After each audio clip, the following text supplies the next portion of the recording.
12 minutos para las 2. Seguimos en 13 al mediodía explicando esa actualidad y analizándola con Ana Cabanillas, Margarita Mayoral y Fernando Jáuregui.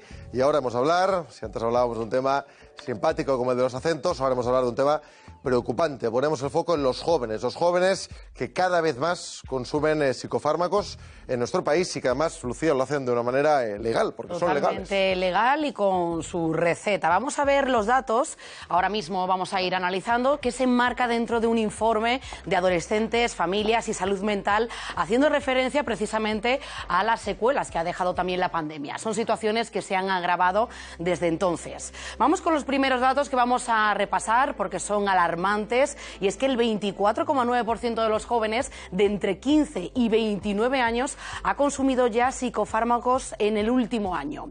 También se ha aumentado el diagnóstico entre los adolescentes de enfermedades como la ansiedad, la depresión, trastornos también de la conducta alimentaria, autolesiones e incluso también intentos de suicidio. Y todo esto ha provocado que aumente el número de recetas sin prescripción, con prescripción, como decimos, de estos psicofármacos. Estos trastornos, atención, se han disparado además en los últimos meses en la franja desde los 11 a los 19 años. Estudios recientes pues reflejan que entre el 13% y el 45% de los adolescentes se han autolesionado como mínimo una vez en la vida, y también se han incrementado notablemente los intentos de suicidio entre marzo de 2020, cuando estalló, ya saben ustedes, la pandemia, y el mismo mes de 2021. Así que vamos a hablar ya, aquí lo tenemos a Jordi Royo, que es doctor clínico de Almagrama, que es 7, que es los encargados de hacer este informe. Doctor, muy buenas tardes. Buenas tardes, muchas gracias por vuestra invitación. Y a usted también por estar con nosotros en 13 al mediodía. Doctor, hemos visto estos datos que son cuando menos llamativo. Es algo realmente preocupante, ¿verdad? Sí, porque estos datos no se refieren exclusivamente a España, sino que podemos ver datos de Estados Unidos, de Canadá, de Europa, y podemos ver que son muy coincidentes. Por lo tanto, casi podríamos hablar de una consecuencia, de una secuela de la pandemia que al menos se está produciendo en lo que serían las sociedades del bienestar. ¿Y son datos, doctor, que podemos decir que ya han llegado para quedarse, o se puede decir que son transitorios, ¿no?, debido a eso que comentábamos, que vienen derivados de la pandemia? Ojalá fueran coyunturales y por lo tanto no estructurales. Pero a los datos que vamos teniendo hasta ahora nos están diciendo que hay un tema muy importante, y es que ha aumentado de una forma considerable el malestar emocional que viven los chicos y chicas adolescentes jóvenes, ¿no? En todas las encuestas epidemiológicas vemos que ha aumentado los criterios de depresión, los criterios de ansiedad, los intentos de autolesión, los intentos autolíticos, es decir, los intentos de suicidio, y casi 9 de cada 10 te contestan que se sienten mal emocionalmente. Claro, esto también es una de las explicaciones de por qué ha aumentado este consumo de hipnosedantes, es decir, relajantes, hipnóticos, ansiolíticos, pastillas para dormir, para entendernos, ¿no?, que utilizan casi el 50% de los chicos y chicas con prescripción médica y el otro 50% sin prescripción médica.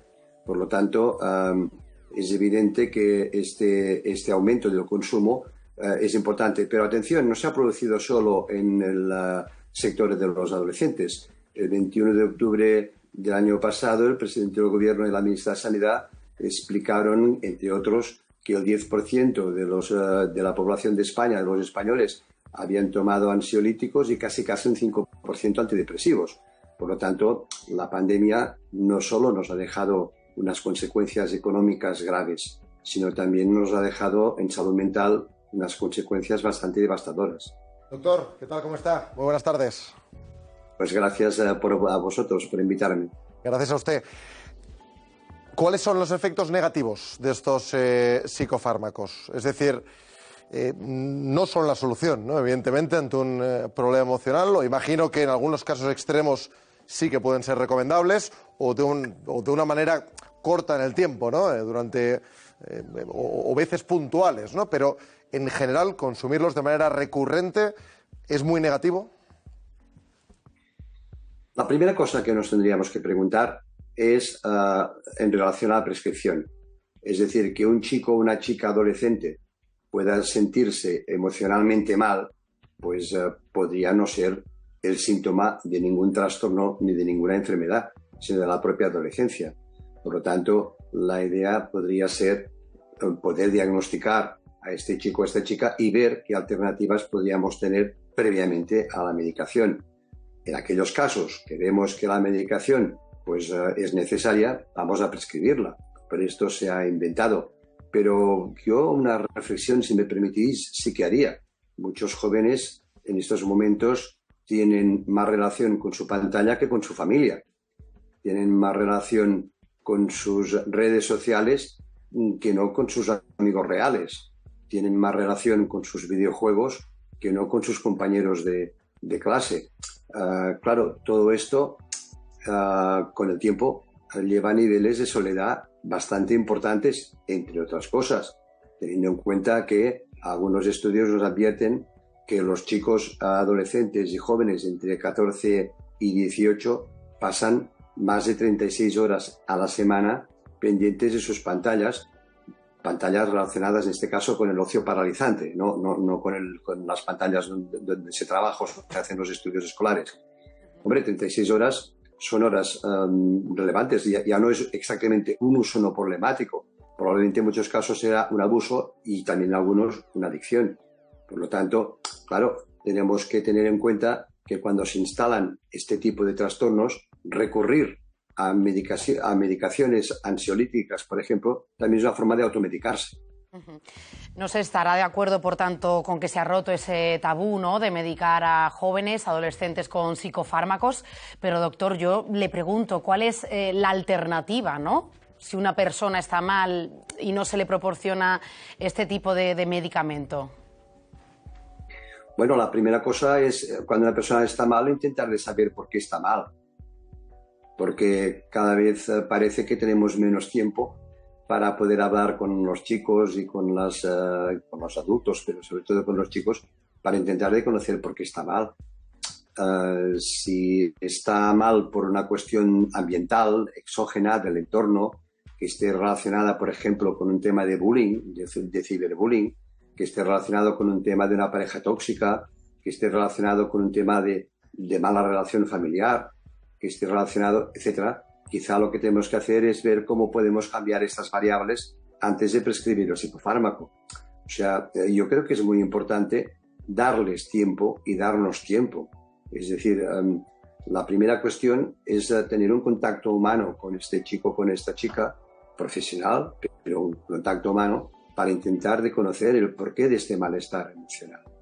En muchos casos, insisto, son variables perfectamente delimitables y que, por lo tanto, se pueden cambiar. Doctor, le pregunta Fernando Jauregui. Hola, doctor Royo. Yo creo que en todo lo que está usted diciendo, lo que se trasluce es que hay una quiebra muy seria generacional, que no entendemos a nuestros jóvenes, ni ellos nos entienden a nosotros, y yo, al menos a mí, que doy clases en algunas universidades y tal, me parece que estamos empleando lenguajes absolutamente distintos. Esto lleva a las otras consecuencias que usted está diciendo, ¿no? ¿Y qué hacemos? Porque esto es un tema, no es tan fácil.